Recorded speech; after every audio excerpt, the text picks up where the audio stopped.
Welcome back to Ironsworn, Rime of the Frostmaiden. This is episode 13. In the last episode, Karl and Half went up Kelvin's cairn, and they amazingly found Half's sister Tessa, as well as Garrett, the climber who had taken them up there. They also discovered that Garrett had taken a fairly large group. It wasn't just Bridget and Tessa. They did not find any evidence of Bridget. They got off the mountain, fortunately, and have gotten back to Caer Konig. They've settled in at the Northern Lights Inn, and the next day, Karl and Half sit down with Tessa and ask her what happened. Bridget and I were out in the forest around Lonelywood. Sometimes we'd gather berries and herbs and whatnot, and we were out there trying to find some herbs. We had to go further from town than usual, though, and we were approached by this woman in a white fur cloak and wild hair, and she murmured to us and said something, and everything got a little bit fuzzy. I don't really remember very well after that. I remember feeling that we needed to get to Kelvin's cairn for some reason, but I don't really remember why. So we did the best that we could in trying to get to the cairn. We found Garrett and hired him in Targos, and then he led us up to the mountain. And I feel like I was supposed to do something once I got there, but I can't remember. The Yeti attacked, and then that evil Yeti tyke was batting me around, and something must have gotten shaken loose, because I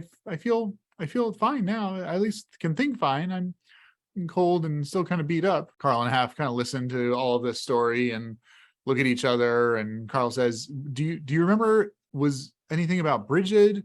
Did you see where she went? Was she with you? Tessa says, yes, she was with us on the climb up, and then the Yeti attacked, and we all scattered, and I didn't see her after that. Karl shakes his head. He's like, well, we scoured that part of the mountain, and we didn't see any evidence for her. Maybe she went down some other trail. Maybe she's still somewhere around the mountain. I don't know. I'm going to go ask around town a little bit. Half, you want to come with me and let Tessa kind of rest up? Half nods, and they go out and hit the town. Karl and Half walk around town just trying to get their bearings.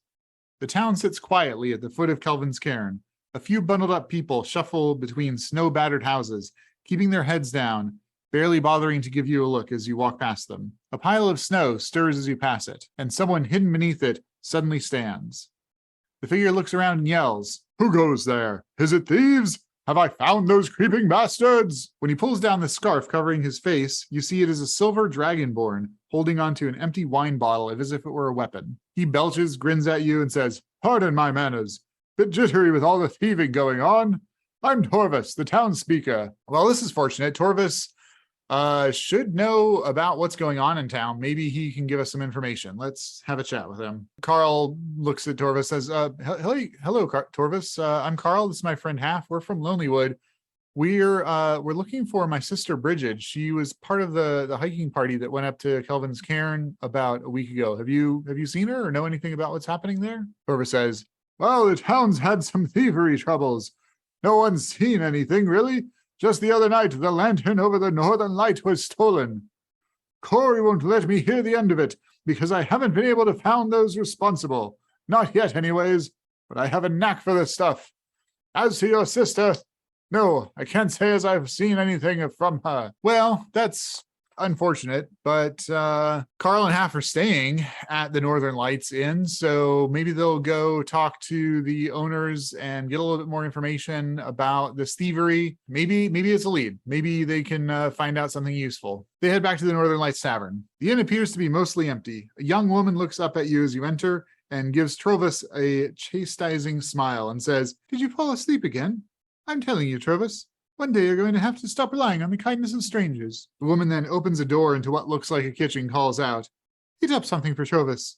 He's been out patrolling again." Karl has already met this woman, Allie, who's one of the owners of the inn. He explains, yeah, I was out and just found him in some snow. I was asking him about my sister. I already asked you. He didn't know anything about that, but he said something about some thieving that's going on. Allie nods and she says, yes. Wait for my sister to join us. The door to the kitchen swings open, and a stern-looking woman enters holding a steaming bowl of soup. She places the bowl down in front of Torvis and says, no dwarf did this. Someone would have spotted him. Caught him. No, there's something more going on. Besides, what use do hungry dwarves have for a lantern? Well, that's interesting. Karl is going to ask a little bit more about the lantern and get some details that it was stolen and there were some tracks seen, but again, nobody spotted anything. Well, there are tracks. That's good. Karl says, can you show me the tracks? Cor nods and leads him to the back entrance, and there are a set of footprints heading off towards Kelvin's cairn. Well, that's fortunate. Karl is suspicious that Bridget is maybe still in and around the mountains, so he can maybe get two birds with one stone here. He can investigate this thieving that's going on and hopefully get some more information about where his sister is. So he takes his axe and he says, I swear I will find the thieves and return your lamp as well as the other stolen objects. He's going to swear an iron vow here. This is going to be a dangerous quest. He has half here to kind of smooth out any troubles, and we get a weak hit. You're determined, but begin with your quest with more questions and answers. We'll take the momentum. Yeah, there's all kinds of questions here. Are these dwarves? If so, why is it nobody's seen them? Where are they going off? Are they taking these objects for a reason? All kinds of things Karl doesn't know. And he hasn't sworn to like bring these people to justice or anything like that. He's just going to try to get their gear back. Karl and Half are going to go and check out these tracks and try to get some more information about them. That's a strong hit. Fantastic. +2 momentum and information. So they do seem to be dwarf size, which is a little bit interesting and confusing because the dwarves are in the Dwarven Valley, not exactly in the same direction as Kelvin's cairn. But we can follow these tracks pretty successfully. They're through snow. They cross the tundra in the direction of Kelvin's cairn, and as they approach the mountain, the tracks kind of go up into a little crook of the mountain, almost like a little valley at the base of it. A blocky stronghold, bereft of warmth or charm, juts out of the hillside in a rough crescent shape. Only parts of its construction is visible. The rest is buried in stone. A large double door of stone serves as the main entrance. The terrain leading to it is a gentle upward sloping plain covered with fresh snow. A stream used to flow out of a barred culvert northeast of the main entrance, but the waterway is frozen. 2 other barred openings can be seen along the stronghold's northern wall. Anyone positioned behind these openings would have an unobstructed view of the hillside.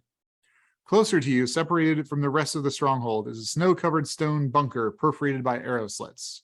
I don't think that they expected to see a fortress for sure.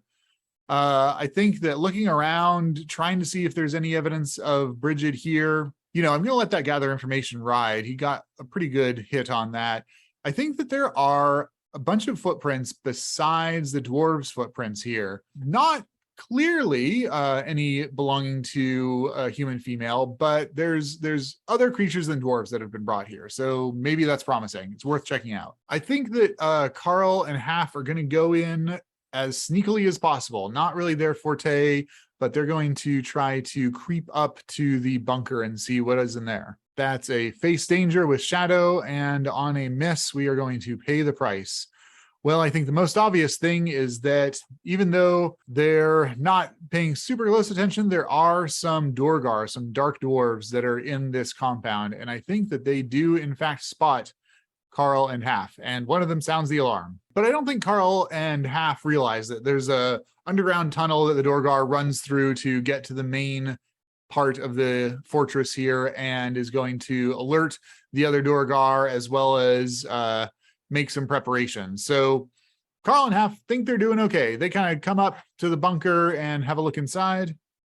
The stone bunker stands 15 feet tall. The rough edges of its construction indicate that it was cut from a single piece of stone. Looking in, they don't see anybody in there and they don't see any way to get inside the bunker. So they're going to go ahead and head up to the primary gates entering into this fortress. I guess head on in.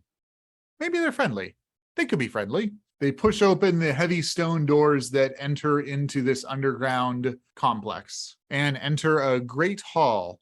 This hall is devoid of decoration. A frozen well stands near a hallway to the east, and 3 iron cages are pushed against one wall. One contains a pair of nervous goats, and the third cage includes some humans, but not at first glance Bridget. Leaning against a wall near the cages is a wooden dog sled with ice clinging to it. One of the cages is open, and emerging from this cage, surrounded by these dark dwarves, is an ogre. This ogre is rotting with half-frozen skin and an empty right eye socket. It howls in despair at the sight of you and charges to attack. Karl and Half are going to enter the fray with this zombie ogre and these dark dwarves. This is going to be a formidable fight because there are so many opponents. All right, that's a weak hit.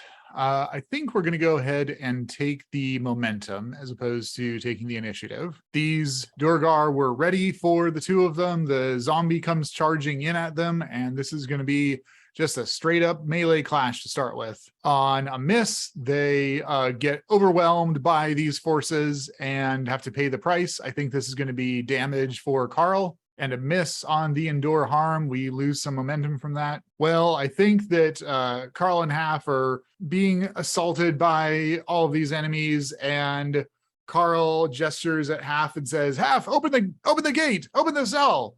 There's a bunch of people in one of the cages here, so he's going to get Half to try to go do that. This is going to be a face danger, a weak hit, so Half manages to get across the battlefield here, get to the cage, throw it open, but in so doing, he gets attacked by some of the Durgar, and they cut him, causing Half to lose some health there. But he gets a strong hit on his endure harm, so he's able to carry on. We have released these prisoners, and they are going to fall to on the Durgar, realizing that that's really their only option at this point. So that is actually going to change the fight from a formidable one down to a dangerous one, because we now have these allies that are helping us out in the combat. Nonetheless, the Durgar and Ogre Zombie are still here. They're going to try to crush our heads in. Fortunately, get a weak hit on the clash, so managed to do some damage to this zombie. I imagine at this point that Karl is kind of squaring up against this ogre zombie with his axe, and Half and the others are kind of trying to keep the dwarves busy. Karl manages to block this zombie, just reaching out to smack him with its arm, and riposts with a cut with his axe, but he's still not doing great. On a weak hit, he's going to have to pay the price, and he's already really injured, but I think that's the most obvious choice. So he's going to take the hit in his momentum and try to endure harm. Oh, that's a miss. And because we've lost so much momentum at this point, we can't use our momentum to overcome that, which I had been planning on. So we suffer, we have 0 health, and if we miss on our endure harm, we end up wounded. Karl's just getting wounded left, right, and center here. He's got to try to secure an advantage. He's going to try to adjust the melee so that he kind of gets the Durgar between him and this ogre zombie to just give him a minute. So this is insight tactics that he's going to use here. All right, a weak hit gives us at least a little bit of momentum. I'll take it. And the ogre manages to get around the intervening dwarves and comes in and tries to crush Karl again, and manages to clip him. Karl does have an opportunity to do some damage here, but this ogre zombie is large and tough. Since they're just dangerous opponents now, they're just doing 2 health. I messed that up before. Oh well. On endure harm, he summons his strength and kind of goes back at the zombie ogre. He sees that it's injured. He sees the dwarves are getting beaten up by Half, leading these prisoners, but the fight's still not over. And on the next clash, on a miss with a match, that is terrible. Let's ask the Oracle what the price is. Something of value is lost or destroyed. I think that what happens is he tries to hit this thing and he buries his axe completely in it. Part of its chest kind of rots in, and Half fully loses the axe. It's just swallowed up by this ogre. And now Half is bare-fisting it, which is not a great position to be in when you're fighting an ogre. His harm is going to go down to 1 now that he's lost his weapon, and he looking around, he really doesn't see any opportunities to pick up any weapons, any that the Durgar have dropped because they've fallen, have been picked up already by the prisoners. So Karl's just gonna raise his fist and do what he can against this ogre. On a weak hit, he manages to inflict some harm, but he's taking hits to his momentum here.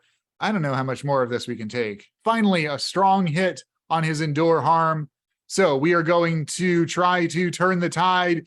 The ogre smashes into him. Karl tries to block, takes it on the side of the head, but he shakes it off, kind of growls, and turns in to attack the ogre. The prisoners in Half, seeing Karl going toe-to-toe with this ogre, also rally, and we are going to try to end the fight. That is a strong hit. So the dwarves are beaten down by the prisoners. Karl finally gets around this ogre and manages to just slug it across the face. You didn't think it would do that much damage, but this thing's mostly rotted. So I think that its skull caves in and it collapses to the floor, dead. Karl, very injured, breathing hard, digs through the zombie ogre and pulls out his axe just covered in gore and bits, and he's wiping it off as best he can.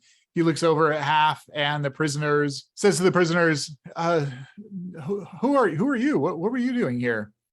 And one of them, a little halfling, kind of steps up and says, it's a little bit confusing.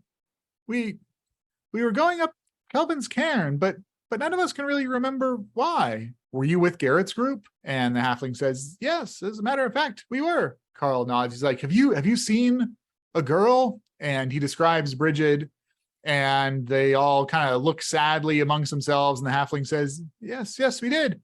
But the Duergar took her out of the cage a few days ago. Are there any other dwarves in here? Where do they keep their valuables? I'm here to try to find the things that they were stealing from Caer Konig. The halfling nods and points down a hallway and says, I think their leader's in there. If there were any valuables, that would be it. So we're going to mark progress on returning the stolen objects. We've got a good lead on where they are. So Karl nods. He's going to try to heal himself. I know every time we do this, we get a miss and it makes everything worse. But eventually, statistically, it's going to work out, right? It's got to. Hey, look at that. Who'd have thunk it? All right, good. Oh, wait, no. I don't actually get health. I just get to clear my wounded condition. Well, all right, that's something, I guess. Still not great, though. I really don't want to get into another fight at this point. Karl takes a few minutes to kind of bandage his wounds while the prisoners and Half do the same. The prisoner said that the leader's there. He's going to head in that direction. He heads northwest out of the main keep. A long room divided in the middle by two open doorways stands empty. In the far southwest corner, an iron lever sticks out of the wall. They're going to go ahead and walk through these doors. Karl, if possible, he's going to use his bow and arrow because he really doesn't want to close to melee if he can at all help it. So he's going to knock an arrow, draw it back, nods to Half to kick the door in. A stone-carved bed and chest occupy this drab room. Atop the desk are several shards of dark crystal, as well as a crumpled-up piece of paper and a burlap sack draped over a glowing object that emits colored light that shifts from blue to green to red. There is also a Duergar sitting behind the desk here. I think Karl's not in any kind of parleying mood. He just goes ahead and lays into him. We are going to resolve this as a battle. Good, that's a strong hit. Karl lets his arrow fly, nails this dwarf in the neck. Half charges in with his spear. Karl fires off another couple of arrows. This dwarf barely stands up before Half closes in and stabs it right through. After all the trouble that they had in the main hall, they didn't want to give this guy a chance, and they knew he's the leader, he's probably tough, so they're going to end him as quick as possible. We take 2 momentum on a strong hit, and we look around and find some valuables. There are these strange shards of black crystal and glass. They're going to scoop that up. They've got a burlap sack. They've got this glowing lantern. They're going to scoop that up. So they found all the stolen objects from Caer Konig. We're going to mark progress on that quest. They're going to do a little bit of investigation here because if Karl can get any more information about where they took Bridget, that would be tremendously helpful. There's a crumpled up piece of paper. He opens that up and does his best to make out the crawling runes. They're written in dwarven, though, so he doesn't speak dwarven. Maybe one of the prisoners does. So he runs out to the main keep where they're still kind of tending their wounds and having a little bit of a rest. Karl says to them, does anyone speak dwarven? And we're going to ask the oracle. I'm going to say this is likely. No one speaks dwarven. So that's unfortunate, but probably someone in Caer Konig will. So he rolls it up, puts it away. He sees these people. They don't have any cold weather gear or anything like that. If he's going to get these folks back to Caer Konig, he's got to do more. So he looks around at these people and he nods to himself and he says, I swear I will get you back to Caer Konig safely. I think that'll just be a troublesome vow because it's just across the tundra. He's made the triple a couple of times, so I think he'll be okay doing that. But let's swear our iron vow. Weak hit, take +1 momentum, and I have more questions. Well, the biggest one is, where do we get them some cold weather gear? Because we can't go out like this. I guess we can explore this complex a little bit more. So There are a couple of passageways out of this main hall. Karl heads down the east and goes through that door. The door opens into a large, nearly empty room. Snow is drifted into the corners, and frost covers the stone walls. 3 barred openings overlook the snow-covered grounds outside the stronghold. So this seems like some kind of overlook for security reasons. Snow is drifting around in here, so it doesn't look like it's anything particularly valuable. He goes up some stairs and finds another spot. Looks like an armory. Piles of equipment are pushed against the walls of this room. In the southern end of the chamber, an open hatch reveals a route leading underground. 2 climbers kits, 4 mess kits. All right, I think that this is good. So we're going to give him a little bit of progress on escorting the prisoners because he's got some gear for them now. So he's gonna get everybody into the armory, get them in at least as good as he can. Obviously, that's all dwarven sized, but they're able to cobble something together so that unless they get stuck in a blizzard, hopefully they'll be okay. Before any more dwarves show up, they're going to head out. They got to get out of here. Karl gathers everyone together, gives them the plan. It's like, okay, so I'll be in front, half, you're going to bring up the rear, and we're going to go single file across the tundra. If a blizzard comes up or visibility gets reduced, we're going to tie up to each other. We're going to try to move quickly because we don't want to be out in the cold for very long. So you all ready? And the prisoner is kind of shell-shocked, all nod. He's like, okay, let's go. And we'll see how the crew fares. Thanks for watching.